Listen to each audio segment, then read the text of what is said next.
notre invitée politique ce matin, c'est Annie Genevard. Bonjour. Bonjour. Merci beaucoup d'être avec nous. Vous êtes députée du Doubs, secrétaire générale des Républicains. Et on est ensemble pendant 20 minutes pour une interview en partenariat avec la presse régionale représentée par Julien Lécuyer de La Voix du Nord. Bonjour Julien. Bonjour Oriane, bonjour Annie Genevard. Bonjour. Annie Genevard, on le voit malheureusement ces derniers jours, les agressions se multiplient contre les élus, contre les forces de l'ordre, contre le personnel soignant. On va y revenir en détail. Hier, en Conseil des ministres, Emmanuel Macron a parlé d'un processus de décivilisation. Vous partagez ces mots? Ah oui, oui. Je pense qu'il faut reciviliser notre société.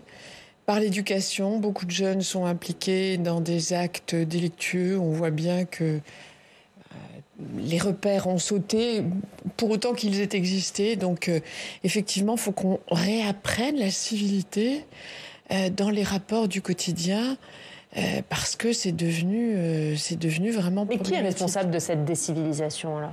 Je pense que la tolérance, l'accoutumance, l'habitude de régler ces conflits par la force, par l'insulte, certainement l'influence des réseaux sociaux où on a une haine débridée, aveugle et anonyme.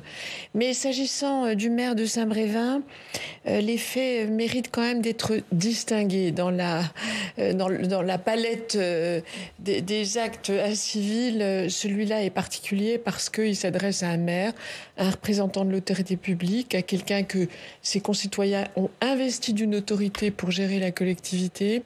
Et on voit, c'est préoccupant, de plus en plus de maires qui sont tentés de jeter l'éponge ou qui démissionnent, des adjoints aussi. Yannick Morez, qui est un maire d'hiver droite, est-ce que vous n'avez pas songé à un moment donné à rejoindre la marche symbolique qui avait lieu hier? Alors, bon, écoutez, on a condamné les faits très, très nettement. Le président du Sénat, de nombreux responsables politiques, le président des Républicains. Voilà, je pense que la droite s'est manifestée à cette occasion et depuis longtemps appelle à la protection des élus. Oui, mais vous vous présentez, vous, comme le parti des élus locaux. Oui. Pourquoi, du coup, ne pas avoir participé hier à cette marche? Au défilé, mais... Est-ce que c'est pas une faute politique de la part des Républicains? Je ne crois pas. Quand le maire de Saint-Brévin dénonce lui aussi la récupération de l'extrême gauche, c'est le maire qui le dit, lui-même n'a pas participé à la manifestation. Donc je pense que c'est un très mauvais procès. On a dans nos rangs énormément de maires. On a toujours eu le souci constant de défendre les maires. Donc ça, c'est une très mauvaise querelle. Et je conseille fort à nos adversaires politiques de la laisser de côté parce que le combat, il doit être notamment la France Insoumise, Jean-Luc Mélenchon, qui parle d'irresponsabilité. Non, mais ça, ce sont les termes de Jean-Luc Mélenchon que je ne commenterai pas. Je pense qu'on ne peut pas prendre LR en défaut sur le soutien qu'il a toujours apporté aux élus locaux. Comment on les protège davantage, ces élus locaux? On a vu que Dominique Faure, la secrétaire d'État, avait proposé un renforcement des sanctions, un alignement par exemple sur les sanctions contre les agressions vis-à-vis des forces de l'ordre. Est-ce que vous êtes en accord avec cette proposition? Alors, plusieurs remarques. D'abord, on voit bien que le délitement de l'autorité publique, c'est un fait général. On s'attaque aujourd'hui aux maires, aux policiers, aux gendarmes, aux pompiers, à tous ceux qui incarnent le bien commun. L'autorité publique est aujourd'hui attaquée.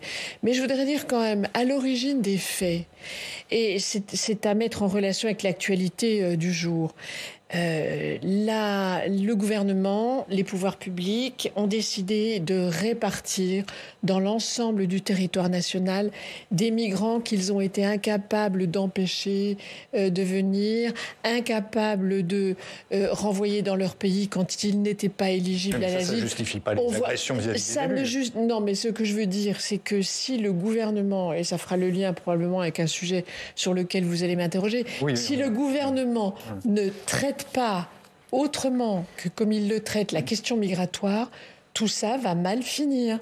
Parce que ce qui s'est passé à Saint-Brévin, et d'ailleurs dans son audition au Sénat, le maire l'a dit, il a été averti du jour au lendemain de l'installation de cette structure devant accueillir des migrants. Une extension, le centre existait déjà. Sans avoir été prévenu, sans avoir eu le temps de préparer les habitants de sa commune et laisser seul, livré à lui-même pour mettre en œuvre la chose. Donc pour vous, l'État est responsable de ce qui est arrivé au maire de Saint-Brévin ? Moi, je pense que l'État a sa part de responsabilité dans ce qui s'est passé.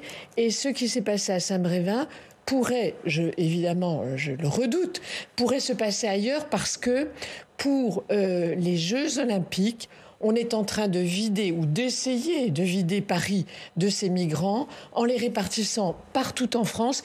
Et ce sont les maires qui seront en première ligne sur le sujet. Donc je pense que au-delà de l'agression insupportable du maire de Saint-Brévin, il y a aussi des circonstances qui font qu'il faut bien regarder avant de poursuivre cette politique de répartition. Si on ne s'attaque pas au sujet à la racine, on n'y arrivera pas. Mais vous dites tout ça va mal finir, ça peut finir comment pour vous ? Tout ça va mal finir parce que vous ne pouvez pas demander au territoire d'accueillir sans que les choses soient étudiées, préparées, qu'on ait vérifié les capacités d'accueil, les capacités d'intégration. On ne déplace pas les gens comme ça au gré des besoins de la capitale. Mais mal finir, ça veut dire d'autres agressions, voire pire ? Évidemment, je ne le souhaite pas, mais... Vous le redoutez ? Si les choses sont faites comme elles ont été faites à Saint-Brévin, je redoute que ça ne crée du conflit. On parlait immigration, vous rentrez vous-même d'un voyage au Danemark avec Éric Ciotti pour étudier la façon dont le Danemark gère cette question. Hier, interpellé sur le sujet de l'immigration, le ministre de l'Intérieur, Gérald Darmanin, estimait que les propositions des Républicains, les 2 propositions de loi que vous avez déposées, mèneraient à un Frexit migratoire. Qu'est-ce que vous lui répondez ? Un Frexit migratoire. Non, je crois que Gérald Darmanin serait mieux inspiré de regarder. Nous allons déposer ces textes dans les heures qui viennent. Il serait les 2 textes, les 2 propositions aujourd'hui. Il serait mieux inspiré de regarder véritablement de quoi sont faits ces textes avant de crier au loup. Il les connaît. Enfin, je veux dire, il les a regardés quand même, les textes. Ils ont été exposés partout. Et le fait est qu'en effet, même au sein de la droite et même parmi les centristes, il y a une grande interrogation autour justement de cette remise en cause possible des traités européens par la France. Aujourd'hui, je reviens du Danemark, comme vous l'avez dit, où la politique qui est conduite là-bas est très intéressante parce qu'elle démontre que quand il y a une volonté politique, il y a des solutions qui existent. Sauf qu'ils ne sont pas soumis au même traité européen. L'autre atout du Danemark, c'est qu'en effet, il a obtenu de déroger à certaines dispositions des traités européens et ça lui donne des marges de manœuvre que nous n'avons pas. C'est très abusif de parler de Frexit, c'est-à-dire de sortie de la France de l'Union européenne. Enfin, ça, c'est vraiment n'importe quoi. J'ai envie de dire, Monsieur Darmanin... Il y a un risque... Qu'est-ce que vous avez envie de dire à Gérald Darmanin ? L'idée est que on a besoin de l'Europe en matière de politique migratoire, c'est évident. La protection des frontières extérieures de l'Europe est indispensable et il faut travailler à l'évolution des politiques migratoires, des réponses à l'immigration qui touche tous les pays de l'Union européenne. Il faut travailler ces questions au niveau européen. Personne ne dit le contraire aux Républicains. Simplement, nous disons... Lorsque les intérêts fondamentaux de la France sont menacés, et pour autant que la chose soit bien circonscrite, il est possible de déroger. Donc vous voyez, c'est quand même pas tout à fait la même chose. Et là, il appartiendra effectivement de regarder dans quelles circonstances ces intérêts fondamentaux peuvent être menacés. Mais je trouve que c'est irresponsable de la part de Gérald Darmanin d'évacuer comme ça, par une outrance, le Frexit, c'est une outrance, c'est un mensonge, un point capital qui redonnerait aux politiques français la capacité de décider, de reprendre en main leur souveraineté migratoire. Vous allez peut-être me dire si c'est aussi une outrance de la part du député Thomas Ménager, qui disait que les Républicains devraient payer au Rassemblement national des droits d'auteur, étant donné que beaucoup des propositions que vous faites sont en fait des propositions qui avaient déjà été faites par Marine Le Pen durant la campagne présidentielle ou même bien avant. Alors moi, je serais tentée de dire, c'est plus le débat aujourd'hui. Aujourd'hui, ce qu'il faut, c'est répondre à un problème grave. Vous assumez, d'avoir les mêmes propositions ? Pas du tout. En 2017, Éric Ciotti, aujourd'hui président des Républicains, dépose une proposition de loi très dense et très complète. Moi, je ne vais pas dire au Rassemblement national, tiens, en 2020, quand vous déposez vos propositions, vous les avez empruntées à Éric Ciotti. Donc tout ça n'a aucun sens. Ça, c'est de la petite politique. Moi, je dis simplement que le Rassemblement national, depuis 1 an qu'il a des députés, n'a déposé aucun texte sur les politiques migratoires. Aucun texte. Et Madame Genevard, on ne va pas attendre ni le gouvernement, ni le Rassemblement national pour faire nos propres propositions. Donc, cette accusation est non seulement, elle est ridicule, mais surtout, elle témoigne du peu de considération que ce sujet mériterait. Mais sur quoi ils vont aboutir vos textes? Parce qu'ici, au Sénat, on a appris que les centristes allaient déposer leurs propres textes. Donc, ils ne sont peut-être pas enclins à voter les vôtres. On imagine mal l'ensemble de la majorité présidentielle à l'Assemblée nationale, en tout cas l'aile gauche, voter vos propositions de loi. Est-ce qu'ils ne vont pas rester lettre morte? Alors, bon, vous savez, l'Assemblée nationale n'a pas de majorité absolue. Donc, sur ce texte, on a pris acte des atermoiements du gouvernement. Je présente un texte, je le retire.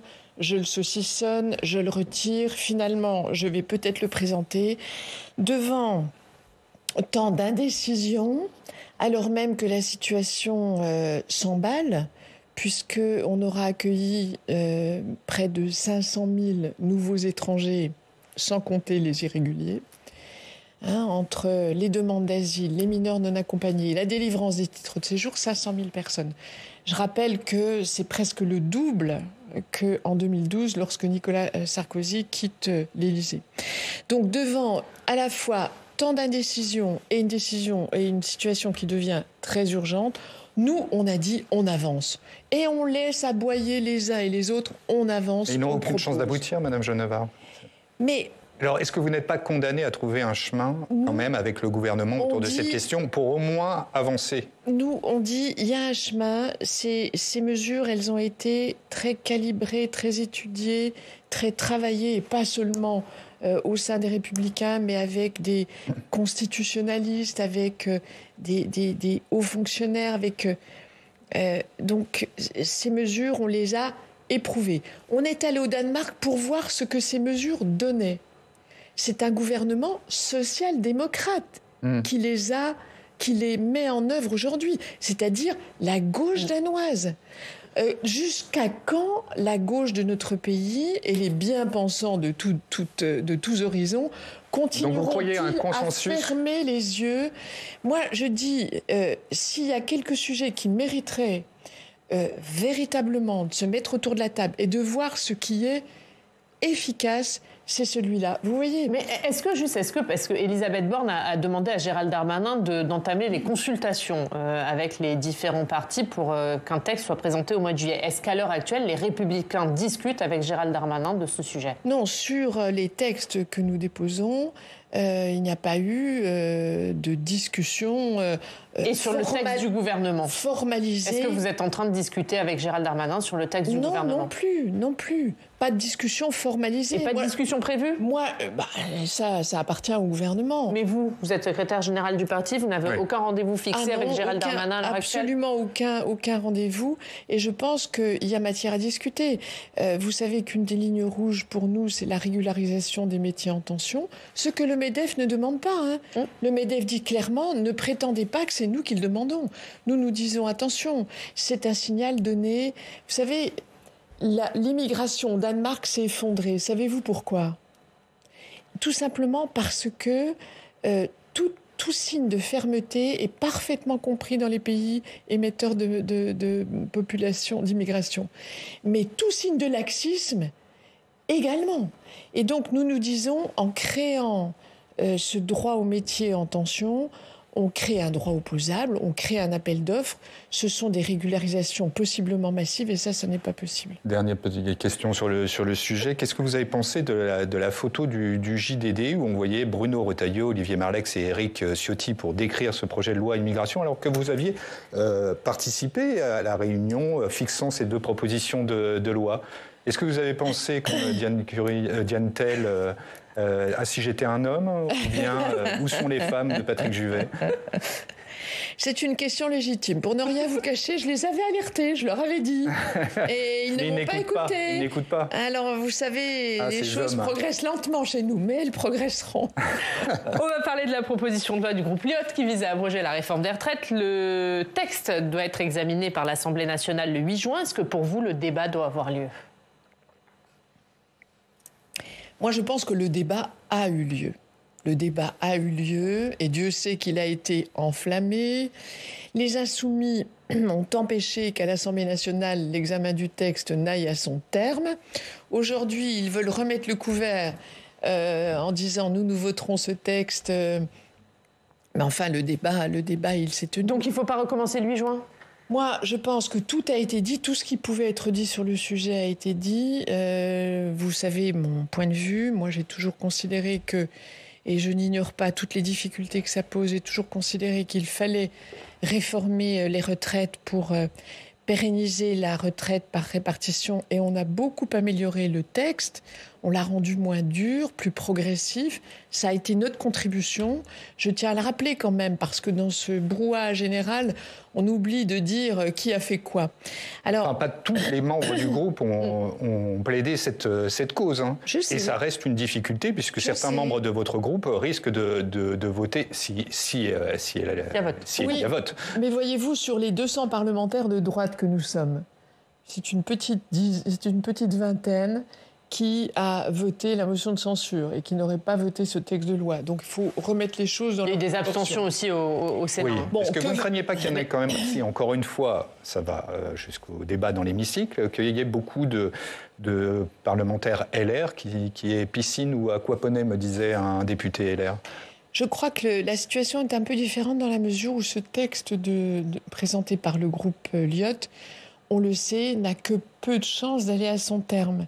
C'est pas la même tout. Donc il n'y aura pas de vote pour vous. Peu de chances d'aller à son terme, même s'il y a un vote. Oui, oui. Même s'il y a un vote. Moi, je pense que la difficulté, vous me posez la question à moi, la difficulté, elle est surtout du côté du gouvernement. Parce que le gouvernement, il a raison Mais juste chez vous, est-ce que vous savez combien de députés les Républicains sont prêts à voter ce texte du groupe Lyot? Vous savez qu'on a une tradition au sein de notre groupe qui est la liberté de vote. Donc je pense que quelques personnes voteront. C'est combien quelques personnes? On n'a pas pointé, mais... Mais c'est la vingtaine de la motion de censure, c'est moins, c'est plus? Je ne suis pas certaine que les 20 qui ont voté la motion de censure voteraient ce texte, précisément parce que il n'a pas d'avenir, ce texte. Donc certains... probablement voteront conformément au vote qu'ils ont eu sur le premier texte, le projet de loi du gouvernement, mais peut-être certains s'abstiendront. Et la majorité a raison de soulever l'inconstitutionnalité de ce texte? Moi, je pense que ça pose en effet une question. Il me semble que ça n'est pas tout à fait conforme à ce pourquoi est fait le Parlement. Le Parlement veut une loi ou adopte un texte de loi. Si maintenant les propositions de loi visent à annuler les lois qui viennent d'être votées, je me dis qu'il y a un risque effectivement de dévoiement de l'institution parlementaire.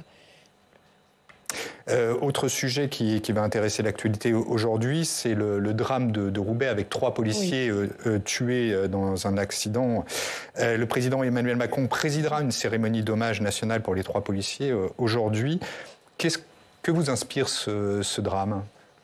Il m'inspire, comme à tous les Français, une très grande tristesse et beaucoup de colère aussi, parce que ces 3 jeunes gens qui avaient leur vie devant eux, qui accompagnaient une personne qui était en détresse, ont été victimes, hélas, d'un phénomène de plus en plus courant, c'est-à-dire de gens qui conduisent sous l'effet de drogue et d'alcool. L'actualité nous en a fourni plusieurs exemples absolument tragiques. Est-ce qu'il faut renforcer les sanctions contre ces conducteurs? Je pense qu'il y a un sujet drogue, il y a un sujet violence routière. Nous avons un de nos collègues, Éric Pauget, à l'Assemblée nationale, qui travaille à une proposition de loi. Sur quoi précisément? À quoi? Eh bien, une proposition de loi sur la création d'un homicide routier quand il s'agit de conducteurs sous l'emprise de substances... de stupéfiants et d'alcool. parce que c'est vraiment insupportable. Et puis il y a le sujet. Vous allez déposer prochainement, du coup ? Il l'a déposé hier ou avant-hier, je crois.